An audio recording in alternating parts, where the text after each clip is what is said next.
ಮದುವೆ ಜಗಳ ಡಿವೋರ್ಸು ಎಲ್ಲ ಒಂದೇ ಸಲ ಆಗಿರೋದು. ಆದ್ರೆ ಜೀವನಾಂಶ ಪ್ರತಿ ತಿಂಗಳು ಯಾಕೆ? ಅದಿಲ್ಲ. ಏನ್ರಿ ನಿಮ್ ಪ್ರಾಬ್ಲಮ್? ಯುವರ್ ಆನರ್, ಇದು ಜೀವನಾಂಶನೇ ಅಲ್ಲ, ಇದು ಮಂತ್ಲಿ ಟಾರ್ಚರ್. ಡಿವೋರ್ಸ್ ಏನೋ ಆಗೋಯ್ತು, ಆದ್ರೆ ಅವಳು ಪ್ರತಿ ತಿಂಗಳು 1ನೇ ತಾರೀಕು ನನ್ನ ಬ್ಯಾಂಕ್ ಅಕೌಂಟ್ ನ ದೆವ್ವ ಕಾಡ್ದಂಗ್ ಕಾಡ್ತಾವಳೆ. ಅಯ್ಯೋ ಅನಿಲ್ಲ, ಫಿಲ್ಮಿ ಆಗ್ಬೇಡ. ಜೀವನಾಂಶ ಅಂದ್ರೆ ಎಮೋಷನಲ್ EMI ಅಂತ. ಸ್ವಲ್ಪ ನೋವು ನಿಮ್ ಜೀವನ ಪೂರ್ತಿ ಇರುತ್ತೆ. ಯುವರ್ ಆನರ್, ಇದು ನೋವು ಅಲ್ಲ, ಸಾವು. ನಾನು ಉಪ್ಪಿಟ್ಟನ್ನ ತಿಂತೀನಿ, ಚಟ್ನಿ ಇಲ್ದೆ. ಅದೇ ಅವಳು ದುಬೈನಲ್ಲಿ ಶಾಪಿಂಗ್ ಮಾಡ್ತಾಳೆ, ಬಿಲ್ ನೋಡ್ದೆ. ನೀವೇ ಮದ್ವೆ ಆಗಿತ್ತು, ನೀವೇ ಜಗಳ ಆಡಿತ್ತು, ನೀವೇ ಡೈವರ್ಸ್ ಕೇಳಿದ್ದು, ನಾವು ಕೊಟ್ವಿ.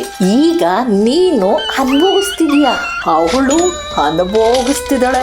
ಮದುವೆ ಜಗಳ ಡಿವೋರ್ಸು ಎಲ್ಲ ಒಂದೇ ಸಲ ಆಗಿರೋದು, ಆದ್ರೆ ಜೀವನಾಂಶ ಪ್ರತಿ ತಿಂಗಳು ಯಾಕೆ? ಅದಿಲ್ಲ. ಸಿಂಪಲ್ ಆಗಿ ಹೇಳ್ತೀನಿ ಕೇಳು. ಈ ಜೀವನಾಂಶ ಒಂದು ಬಸ್ ಇದ್ದಂಗೆ. ನೀನು ಗಂಡ್ಸು ಆಗಿರೋದ್ರಿಂದ ನೀನೇ ಡ್ರೈವರ್ ಆಗ್ತೀಯ. ಬಸ್ ಒಳಗೆ ಕೂತಿರೋದು ನಿನ್ನ ಮಾಜಿ ಹೆಂಡತಿ ಮತ್ತೆ ನಿನ್ ಮಕ್ಕಳು. ಈ ಬಸ್ಸಲ್ಲಿ ಅವಳು ಸುಮ್ನೆ ಕೂತಿದ್ದಾಳೆ ಅನ್ಕೊಂಡಿದ್ದೀರಾ?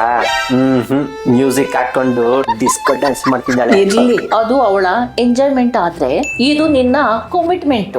ಯಾಕಂದ್ರೆ ನೀನು ಗಂಡ್ಸು.